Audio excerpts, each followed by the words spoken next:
Hello, everybody. Welcome to the Buck Sexton Show. My, oh my, we have a lot today. We are in a state of near national quarantine at this point. There's a lot of new guidance out there, more information, more action being taken by the government. Today, we're going to talk about the clampdown at the border, the moving of tax day officially from April 15th to July 15th, the waiving of interest on student loans, California and New York in a state of lockdown. A lot of measures coming together here. People rising in terms of their anxiety, and there's a real sense that we have a limited clock here, not just to get ahead of the virus so it doesn't overwhelm our medical system, but also so that we have an economy to bring back. We don't want to have to try to bring it back from the dead. We just want to unleash the economy, right? But we can't allow it to be completely annihilated, and the thinking has now started to change. What I've been telling you in recent days, that this cannot be 18 months. We don't have 18 months of basic lockdown across the country for businesses and for the economy. We can't do it. We don't even really have 3 months. We might have, from when I'm talking to you right now, 30 days to figure out something that at least allows business to continue. People will not accept their livelihoods, their life savings, all that they've built and created to be destroyed because the government says this is what is necessary. They just won't do it. So that's where we are right now, trying to figure out the reality of what the timeline is. And I'll give you updates on what's going on in New York and in California, the two most populous states. Well, actually, no. Is New York more populous than Texas? Close. Two of the most populous states. California is certainly number one. And then I'll tell you what the administration is doing. We also have some senators that have come up for scrutiny because they may have sold, one or two of them, it seems, in particular, may have sold a lot of stock right after getting a highly sensitive classified briefing for the Senate Intelligence Committee about just how bad COVID-19 really was. So, yeah, that's a big problem. Anyone who did that, I don't care what party, I don't care how necessary they are for one agenda or another. If you went into a highly classified briefing as an official of the United States government, came out, and we're telling the American people we're all going to be fine, and you were selling all of your stock holdings. And even in one case, one of the senators allegedly bought some pretty substantial pieces of a telecommuting company. Just, oh, wow, gee, if everyone has to go on national lockdown, what kind of companies might actually do very well during that process? If you're somebody who did that, you should lose your job. And if applicable, you should face criminal prosecution under insider trading laws. I don't care what party. I don't care if you work in the White House. I don't care what. If you are guilty of that activity, you need to be punished because people have lost their 401ks down 30, 40%. I'm down substantially in the stock market. Look, I told you that I was buying into America even after the first big sell-off down to about 25,000 on the Dow. I was like, I'm going to invest more money in America. I believe in America. Well, guess what? I've lost money since then, but I haven't sold anything. So if you haven't sold, you haven't really lost anything. But I believe in America. I believe in us. I'm not rooting against us. I'm not shorting the market. None of that crap going on over here, okay? So I think in particular, leadership that engages in that kind of dishonest and really predatory behavior, just so greedy and unseemly and grotesque. We'll get into the specifics on that one later on. But first, I wanted to take you through, the president is doing these press conferences every day with his entire task force on COVID-19. And, he's, by the way, I think calling it COVID-19, people say call it Wuhan virus. I'm fine with calling it Wuhan virus, and I will sometimes. I don't think we should call it the Chinese virus just because that's non-specific in a way. Now, Spanish flu you might bring up, but Spanish flu is really a historical misnomer. It did not start in Spain. It actually was in a lot of places before it was in Spain. But because some of the victorious countries after the First World War, or at the end of the First World War, were in a position to write the narrative, they were like, yeah, it's the Spanish flu. but they believe it might have started. Well, they're not sure, but they think the first places that it was seen might have actually been a U.S. military base here, but it probably came from Asia. Anyway, I'm fine with Wuhan virus. Chinese virus is too nonspecific. To call it a virus from China or to say it is a Chinese virus, that's just a fact. That's just true. But Wuhan virus for me, we call it Ebola. We don't call it, it's Ebola virus. It's not, sub-Saharan Africa virus. So I think calling it Wuhan virus makes sense. But also you'll hear me call it COVID-19 just because it feels a little bit more like something out of a bad, scary, end-of-the-world science fiction thing. And it's the specific scientific name for the disease. So I'll call it both is what I'm saying. You'll hear me go back and forth, Wuhan virus and COVID-19. Now, the president is trying to hold this all together. This is an unprecedented challenge. This is harder than anything any president has faced since 9/11. And I would say that in many ways, this is actually scarier than 9/11. 9/11 was not going to completely destroy the U.S. economy unless the terrorists were able to continue pulling off those kinds of mass casualty attacks. And we had some idea of who the enemy was and how to get to them. And they were human beings, not a virus. So we know how to deal with human beings. So I think that this is even tougher, that Trump has been dealt an even more difficult hand. Remember, Bush came into office with a terrorist attack that there's no way he could have really been able to thwart based on the problems within the system and everything else, and then finished office after 8 years with a financial crisis that was decades in the making because of government policy around housing and the use of Fannie Mae and Freddie Mac, and then the securitization of all this by greedy Wall Street. It's not like it's not like Bush was the one that was responsible for all that. So he got a bad hand. And remember, Obama spent 4 years when he came into office just blaming Bush. And the media was like, yeah, that seems right. Let him blame Bush. That's fine. Trump has the hardest task of any president since World War II. I think that's where I would put this right now. This is up there with we just got bombed at Pearl Harbor and the Nazis have allied with the Japanese. Now, a lot of you would say, oh, Buck, well, we were definitely going to win that war. There are a lot of things that could have changed, could have gone differently, and we would have been in a different situation with that war. And God bless our men in uniform who actually showed up and won that fight for us and took heavy mass casualties, as we know, in the process. All right, but back to the news of the day here and this press conference. The biggest glimmer of hope that we have right now, not that we're going to get through this, but we don't know how bad it's going to be. We don't know how much this is going to put us on our back heels, how much this is going to be painful for us. We're going to take what kind of economic losses. We're going to take what kind of casualties, deaths from this. That's what remains to be seen. Remember, even the Spanish flu was worse than this, and our healthcare system was a fraction of the capabilities that it is right now. And the Spanish flu epidemic of 1918 was followed by the Roaring 20s. Now, I know we went to a massive stock market crash in 1929, but the point being, it's not like after the Spanish flu, America was some desolate wasteland and nobody was able to get any food or do any business, and we lost, a few million people, right? So there's a historical analogy here that is terrifying on the one hand, but also it's a much worse case scenario than what we really face, and it shows us that with a much better medical and healthcare system now, we're going to be in better shape. All right, but we came out of that, so we're definitely going to come out of this. It's a question of how painful it's going to be.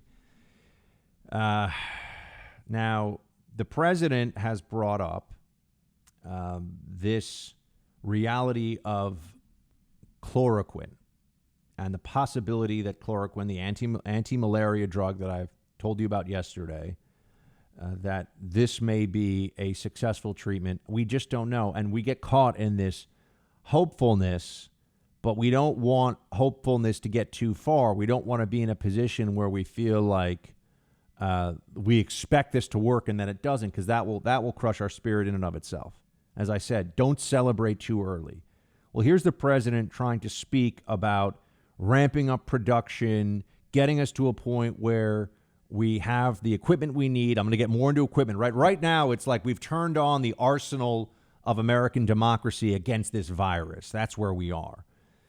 People are looking at some of the major companies out there that are saying that they're going to help with this. GM, General Motors, Ford Motor Corporation, Tesla, they're saying that they will, if need be, they will just flip production and start making ventilators. And, God bless them. If they turn around those assembly lines and all of a sudden they're just churning out ventilators, we're going to see some real help, real assistance. But it's a race against time too, right? The Ford Motor Company in World War II churned out bombers to defeat the Nazis. I mentioned that to you, and that's where this arsenal of democracy comment comes from. So leveraging our incredible private sector is going to be key in defeating this thing. Trump spoke about what we're trying to do here. Here's what the president had to say on this. We have millions of masks which are coming and which will be distributed to the states. The states are having a hard time getting them, so we're using the Act. The Act is very good for things like this. We have millions of masks that we've ordered. They will be here soon. We're having them shipped directly to states. So the president is saying, look, this is why we're doing what we're doing. And, okay, fair question to ask this, although now the press is doing this whole, is this the worst case scenario? Is this the worst case scenario? You can tell they're looking right now when the country is psychologically at its most vulnerable, really, because we know the onslaught of this virus is upon us. We're just beginning to see large numbers, over 10,000 confirmed cases in the United States. I have the numbers from New York City alone this morning were over 4,000 in New York City positive, and new cases in the last 24 hours, almost 2,000 of those. So the testing ramp up means there's a whole lot more. I'm sorry, you have 7,000 cases in New York State at this point. Look, we're going to have tens of thousands, probably hundreds of thousands of positive corona cases in the United States over the next few months, maybe a few million. That's going to happen. There's almost no one that I've seen who says that will not happen. But what's very important right now is that we do everything we can to make sure that as many of those people who get infected as possible recover quickly. Hopefully they will all have immunity. We don't know that yet, but that is the belief. And that's why we're ramping up all the facilities and materiel and putting all these preparations in place right now to bring down not just the curve of infection, but of hospitalization and death from this virus. That's what this fight is all about. We all have a stake in this. We all have loved ones. I do, you do, who are in the high risk category. Many of you listening yourselves, you are cherished members, not just of Team Buck, but of the American community. And we owe you everything we can do to keep you, if you're in a high risk category from this virus, as safe as we possibly can. You know, that mentality that our military has of they leave no one behind on the battlefield, we will leave no one behind on the battlefield against this virus. We're going to do everything we can to protect everyone we can. Now, that same thing in war, that doesn't mean that you're going to have a zero casualty rate, but that's our mentality. That should be our approach. So I can appreciate that from where the president's coming from.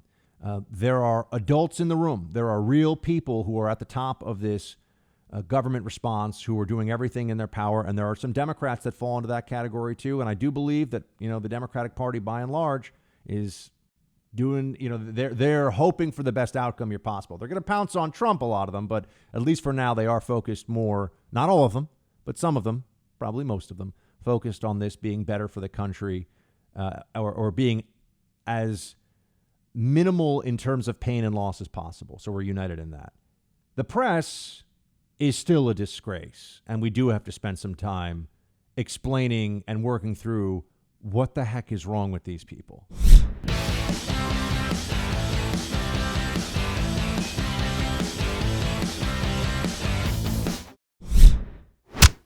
I'll just follow up. Nearly 200 dead. What do you say the Americans were scared, though? I guess nearly 200 dead, 14,000 who are sick, millions, as you witnessed, who are scared right now. What do you say to Americans who are watching you right now who are scared? I say that you're a terrible reporter. That's what I say. Go ahead. I think it's a very nasty question, and I think it's a very bad signal that you're putting out to the American people. The American people are looking for answers, and they're looking for hope. And you're doing sensationalism And the same with NBC and Comcast. So I don't call it Comcast. I call it Concast. Let me just for whom you work. Let me just tell you something. That's really bad reporting. And you ought to get back to reporting instead of sensationalism. Let's see if it works. It might and it might not.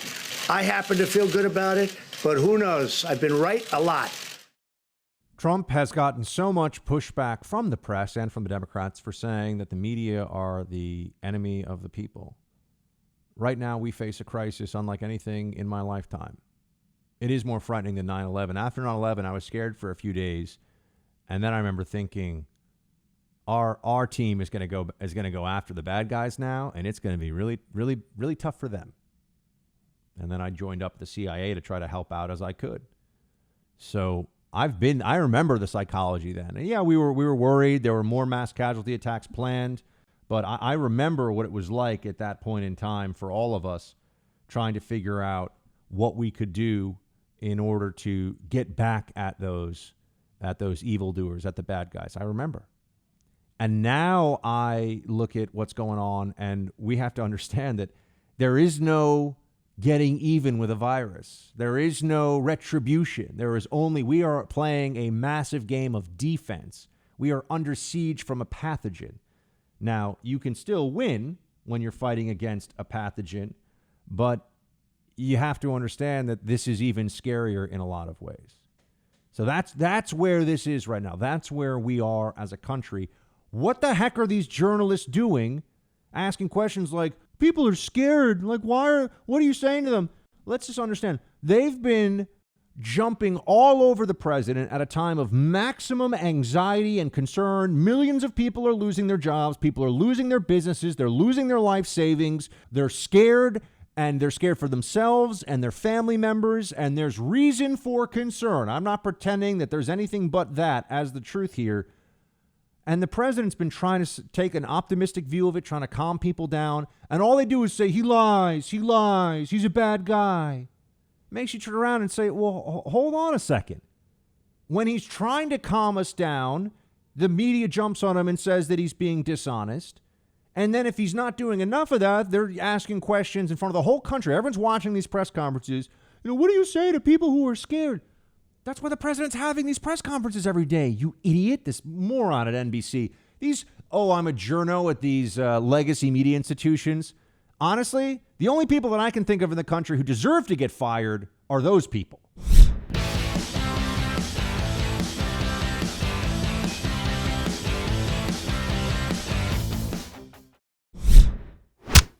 In January, within 2 weeks of China's notifying WHO about the virus, and with only 45 cases in China, we began screening travelers from Wuhan. Then over time, as the outbreak evolved, the president restricted travel from China, Iran, and Europe. Our health experts say that these measures have been truly effective at slowing the virus's spread to our shores. Just think about this. Italy and the United States both saw their first travel-related case of coronavirus around the exact same time, the last week of January. And yet we have had precious time to continue our work around vaccines, therapeutics, and other preparations, while Italy has tragically been overwhelmed with critical patients for several weeks now. The president today is taking action to slow the spread of infectious disease via our border. Under Section 362 of the Public Health Service Act, the CDC is suspending the entry of certain persons into the United States because of the public health threat that their entry into the United States represents.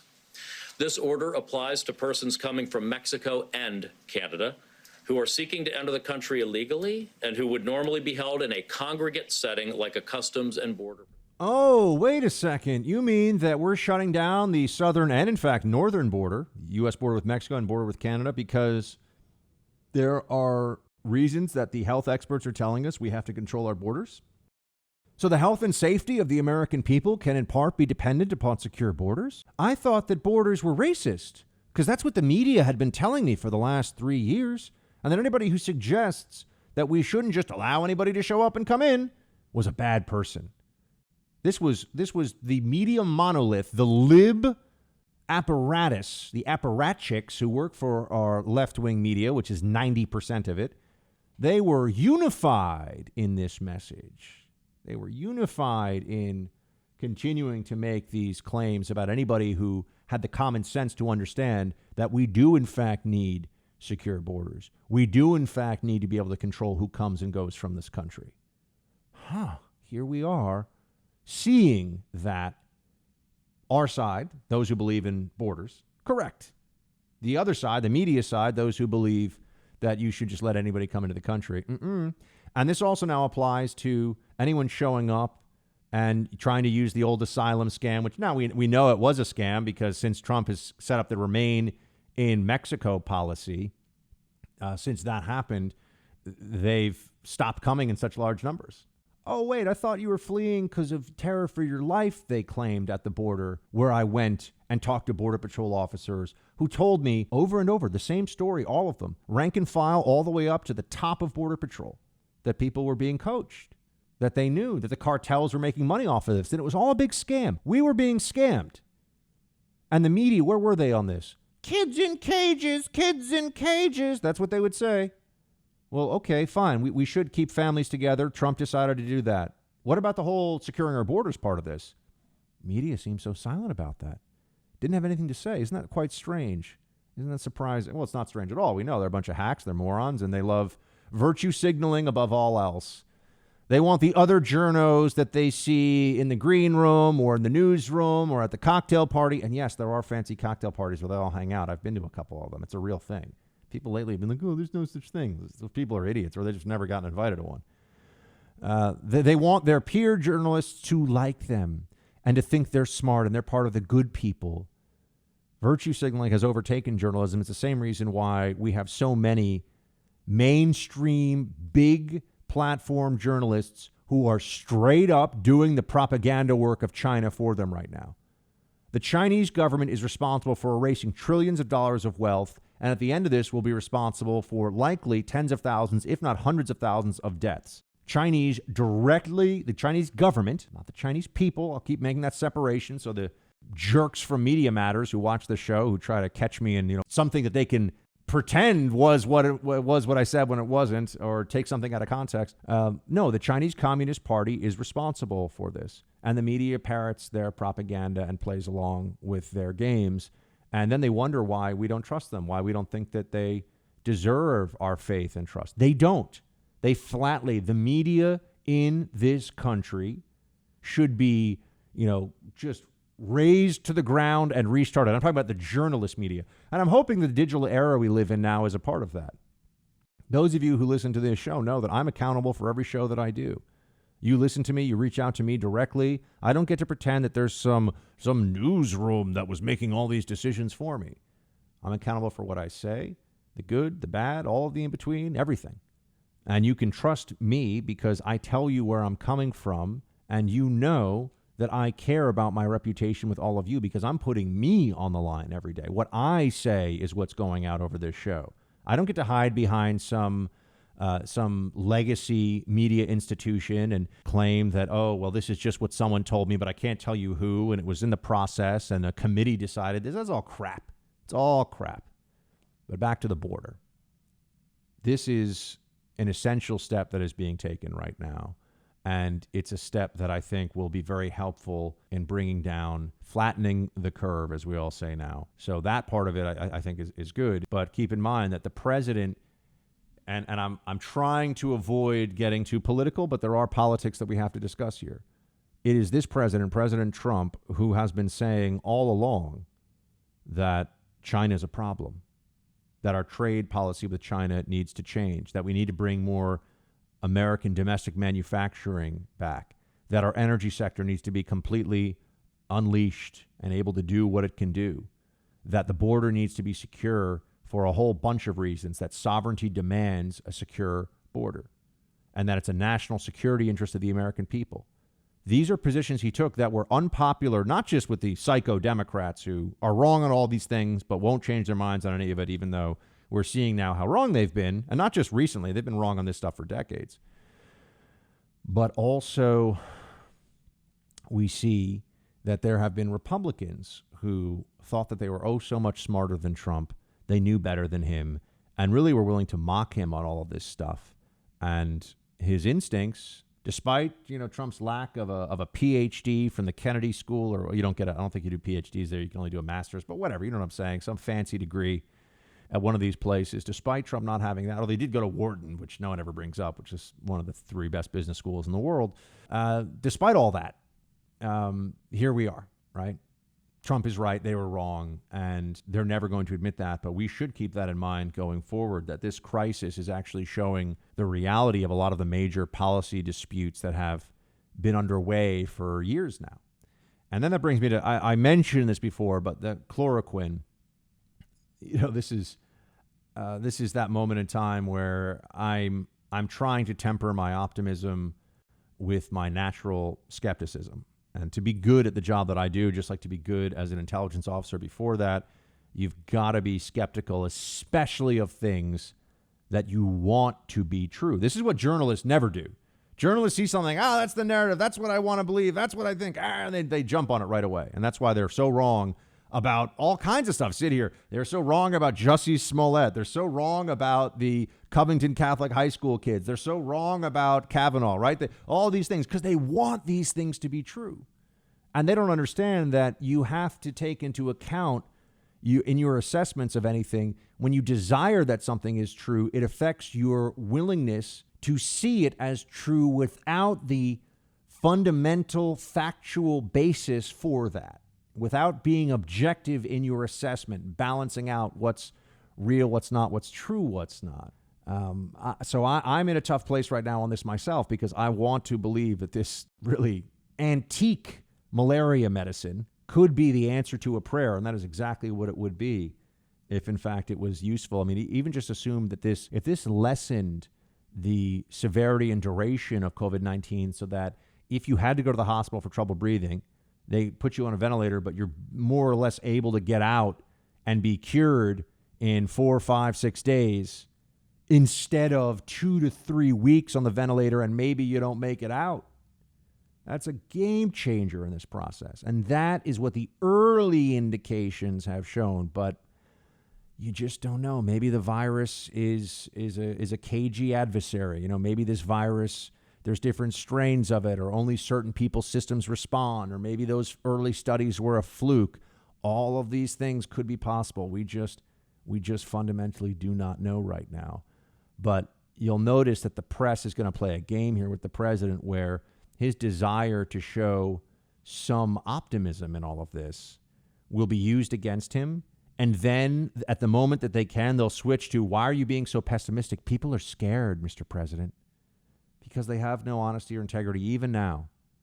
It reminds me of how the American left after 9/11 showed much of the country. Anybody who was paying attention, you saw the American left actually kind of hates America and wants to see it brought low and is not on our team. They want a new America. They want a fundamental transformation of the country that they would be in charge of. They don't love this America. There was a lot of the left that after 9/11, when we were burying our dead and just as a country trying to gather ourselves up for the fight ahead, we're seeing right now that a lot of the elite American left in the media and elsewhere, they can't put aside rooting against Trump to root for the country. They can't make that switch. They're not able to do it.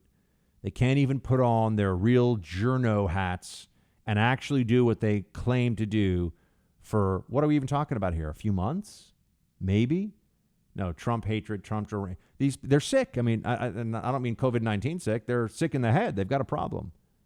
They have become unwell and destabilized psychologically in the era of Trump, and they can't separate out their emotions, their desire for validation, their need to be elevated over their fellow Americans who don't hold their haughty positions as elite leftists.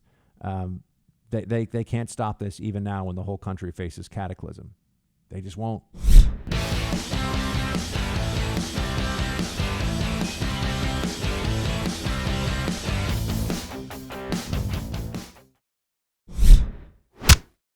We have millions of masks which are coming and which will be distributed to the states. The states are having a hard time getting them, so we're using the act. The act is very good for things like this. We have millions of masks that we've ordered. They will be here soon. We're having them shipped directly to states.